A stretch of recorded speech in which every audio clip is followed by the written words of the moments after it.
أعوذ بالله من الشيطان الرجيم بسم الله الرحمن الرحيم Maintaining good relation with blood relatives, রক্তের আত্মীয়দের সাথে সুসম্পর্ক রাখা, রক্তের সম্পর্ক। আমাদের কিন্তু এটাতে অনেকের গাফলতি আছে। রক্তের আত্মীয়, ভাইয়ের সাথে ভাই কথা বলে না, অনেক বছর হয়ে গেল।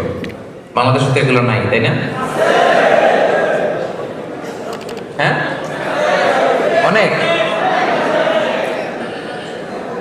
এজন্যই তো আমরা এগুলো রিমাইন্ডার দিচ্ছি আপনাদেরকে, যাতে আমরা শুধরে যাই, যাতে ভালো হয়ে যাই, ঠিক কি না?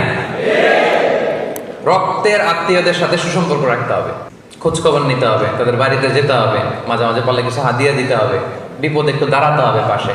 জীবনে বরকত দিবে কে? রাসূলুল্লাহ সাল্লাল্লাহু আলাইহি ওয়াসাল্লাম বলেছেন, মান আহাব্বা আইয়ুবসাতা লাহু ফি রিজকি ওয়া